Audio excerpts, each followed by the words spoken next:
हवामान खात्याच्या अंदाजानुसार 27 व 28 डिसेंबर दरम्यान विदर्भात मेघगर्जनेसह वादळी वाऱ्यांचा पाऊस तसेच थंडीची लाट येणार असल्याचे वर्तविण्यात आले आहे। त्या अनुषंगाने प्रतिकूल हवामानापासून नागरिकांच्या सुरक्षिततेच्या दृष्टीने विभागातील सर्व जिल्हा आपत्ती व्यवस्थापन प्राधिकरणांनी सतर्क राहून उपाययोजना कराव्यात असे निर्देश विभागीय आयुक्त डॉक्टर निधी पांडेय यांनी जिल्हा प्रशासनाला दिले। जिल्ह्यात कुठेही आपत्कालीन स्थिती उद्भवल्यास त्या ठिकाणी तात्काळ मदत व बचाव दल पोहोचेल या दृष्टीने नियोजन करावे असेही त्यांनी सांगितले। विभागीय आयुक्त कार्यालयाच्या सभागृहात थंडीची लाट प्रतिकूल हवामानाच्या अनुषंगाने जिल्हास्तरीय उपाययोजना संदर्भात सविस्तर आढावा डॉक्टर पांडेय यांनी घेतला।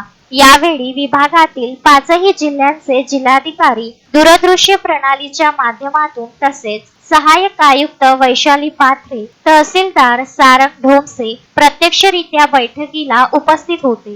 Vidarbha news bureau, Amravati.